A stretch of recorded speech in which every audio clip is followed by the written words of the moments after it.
Hello fellow audio nerds, I'm Steph and this is Major Hi-Fi.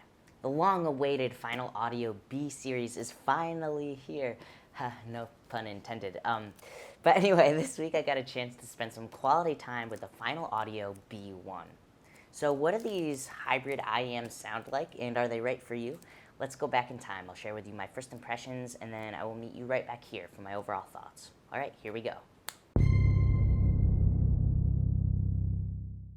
Hey everybody, welcome to my place. So today I have with me the Final Audio B1. So let's see what is inside the box here.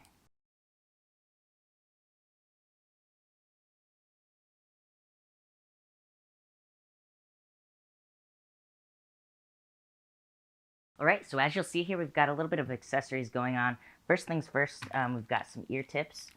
These are the Final Audio E-type tips. Some ear hooks for the cable here. I think this is like a protective covering or something. I'll find out more about that. We've got a warranty card. We've got this really nice silicone carrying case, and it sort of just like fits shut there, and the earphones can fit right in there.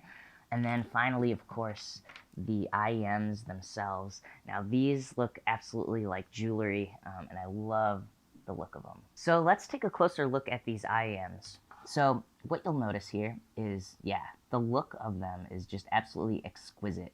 Now these driver housings are actually the same driver housings of the Final Audio Make series, so if they look familiar, that's why. But this one is made of copper chrome, which is why it has this sort of like light copper color. Really, really pretty. And the thing I actually absolutely love about the look of these is just the way like it looks so geometric. It sort of mixes these like soft and hard edges to just create this really interesting and just like jewelry-esque look. Not to mention that just the coloring and the overall vibe of the whole thing is like classy jewelry. And because of the materials, you know, it feels quite durable in my hands. And you'll see the cable kind of has this like silver connector here too. So it just feels strong, well made. Let's see how they fit though. So with Final Audio stuff, I like to wrap it behind my ears because I find that's the easiest way to get these to fit. I don't really need the ear hooks, but they're there in case you like that. Oh yeah, these are super comfortable. Quite sound isolating too, but they just fit in the ear very easily, and it feels really kind of flush. I mean, the size of these driver housings is sort of like a medium. It's like medium small, I guess I would describe it as, but closer to medium, I think. And actually, but because of like the shape of it, it really fits good in my ear, and it's not like sticking out like some other IEMs do, because I have kind of relatively small ears. But yeah, it feels really comfortable and nice. It doesn't feel like particularly tight. Like it doesn't feel like it's molded and like sucked into my ear, but it still feels very secure, and that kind of makes it more comfortable for me actually, because it's not so tight that I notice it in the ear. It's a really easy fit. As for the cable, this is a Final Audio cable, and it is made of silver-coated OFC. Both sides have two conductors, which are actually in the same jacket. The jacket's clear, so you can see that they're sort of like braided or twisted together, rather. But they are all both in the same jacket.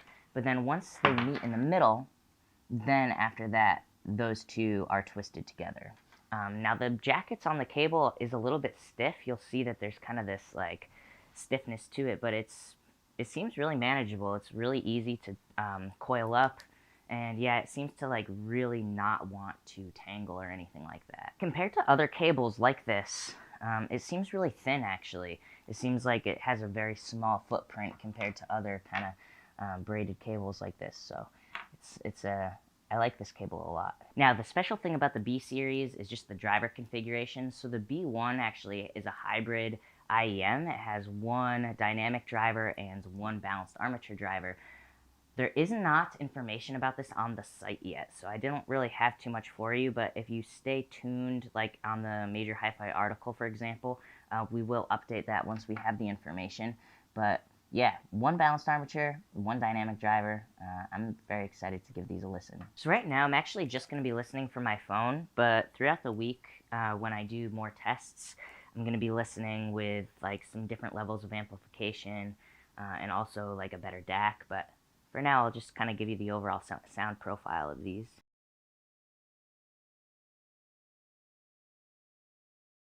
All right, the low frequencies on these are super, super fun. There's definitely this feeling of punchiness. So in this song, I was just listening to, it's called Los Ageless by St. Vincent, and there's this 808 that's going on, as well as this sort of like sub energy that happens when the snare hits.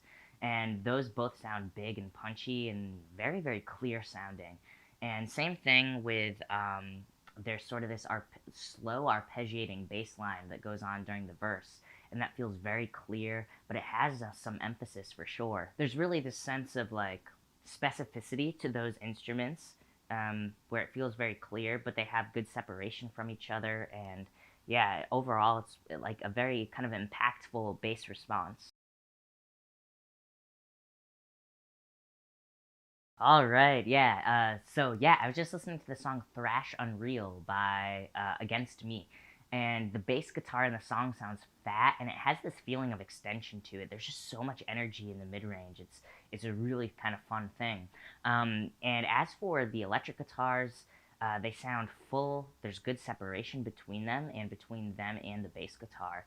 But yeah, the vocal and the snare drum both are super like snappy and edgy sounding, and they really kind of cut through those electric guitars. So I am sensing some high mid energy boost there. But yeah, it's a very edgy sound, mid range that is both full but has that kind of like that grind to it that is really kind of fun. Wow, yeah, I was just listening to the song "Inception" by McCoy Tyner Trio, and yeah, I actually the high frequencies definitely have emphasis to them, and they are kind of like they're really pretty because I could hear exactly what Elvin Jones is playing. I could hear the attack, but the sustain is also um, really character driven. Like it feels like I could hear the character of the cymbals, but it has just kind of this prettiness to it. And really great separation as well between the hammer of the piano and the cymbals themselves. And I'm just kind of like, definitely want to examine this high frequency response a bit more here because it seems like there's something interesting going on that I can't quite put my finger on. But in terms of just like being able to hear the highs and also having the detail to bring out the character, depending on what cymbals Jones is playing, these definitely do the trick, and it's really detailed.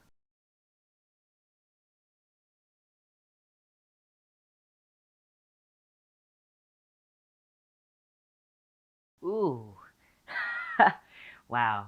I'm very impressed with the soundstage. I was just listening to the song "Slow Burn" by Casey Musgraves, and this feeling of depth with these is actually very well done, and I was not quite expecting that. So basically, what's going on with the song? There's this kind of present acoustic guitar and vocal that's very upfront. But those contrast really strongly from the far off Rhodes that comes in and from kind of the far off like reverby synths. I'm hearing a lot of reverb and room sound with these IMs, which kind of helps separate things in space, but also there's just kind of space around the notes themselves, and that creates that kind of feeling. It's not, I wouldn't necessarily describe it as a feeling of quickness. It's kind of hard to put my words on because rather it is very aesthetically pleasing and there is like an interesting amount of space for those notes. It's not so much that it's like accurate or super quick, but rather it's yeah, I don't know. It does its own thing. It's really interesting. And then additionally, I just want to say the sense of height is also very impressive because in the song you've got like the brightness of Casey's voice, as well as the kind of like the high overtones of the acoustic guitar, and those in space contrast really nicely in height from like the lowness and the extension of the bass guitar, which kind of has like a feeling of vagueness to it almost, in how extended it feels. But in terms of like placement in the feeling of height, it's really down there and it contrasts well from the things up above it. But anyways, I'm definitely going to keep listening over the course of this next week, and I will meet you back at the Major Hi-Fi office with my overall thoughts. All right, here we go. The low frequencies of the Final Audio B1 have a really nice feeling of energy to them. They've got emphasis around 40 hertz and also around 60 hertz to my ear, which gave them this feeling of extension and also just extra kick and energy and punch for instruments like kick drums, bass synths, bass guitars even sometimes, and it really just kind of came through with just this extra feeling of spaciousness around it. Now what that does is it creates a great sense of punchiness, so I particularly liked these for hip hop, for example, where you need that punch to contribute to the groove, and these did that really well. Overall, the middle frequencies of the final audio B1 have detail, clarity, and separation. They really feel nice and full and have harmonic complexity, but also feel very present. There's a little bit of a boost around what sounded to me like 200 hertz, and this kind of gives extra energy and kind of helps bass guitars just take a step forward in the mix.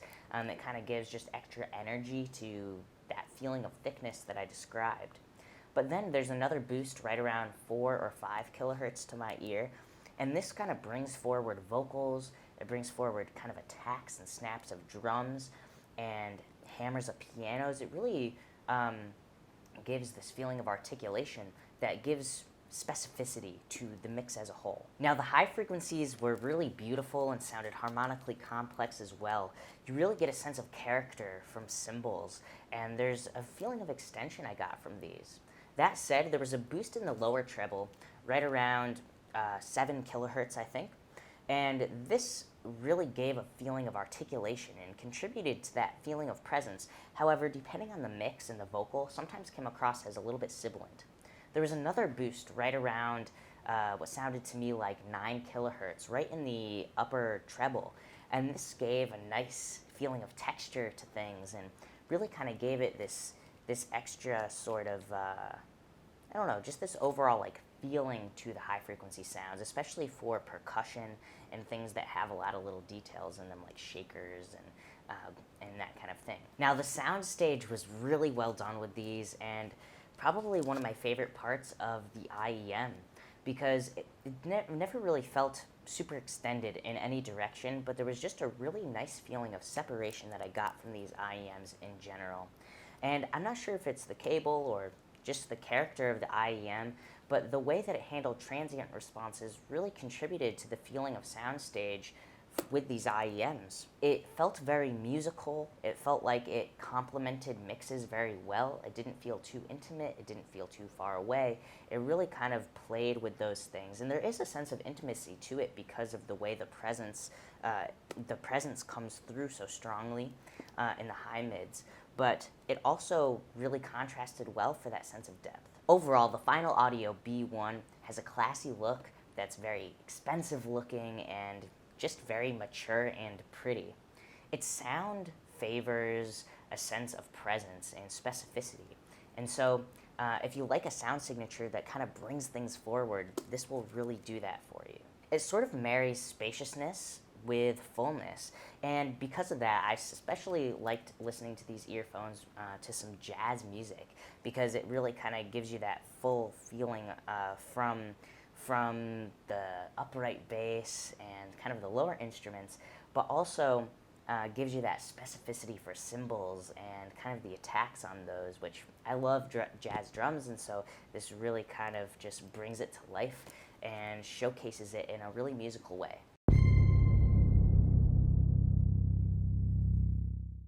Thank you so much for watching. To get a closer look at these IEMs, check out the link in the description box down below, where I've left a link to my long-form written review. You can see more up close, you can see the photos a little bit more up close and that kind of thing. Anyway, if you like this video, please give it a thumbs up. And for more videos like this, be sure to subscribe. Alright, I will see you next time. Bye.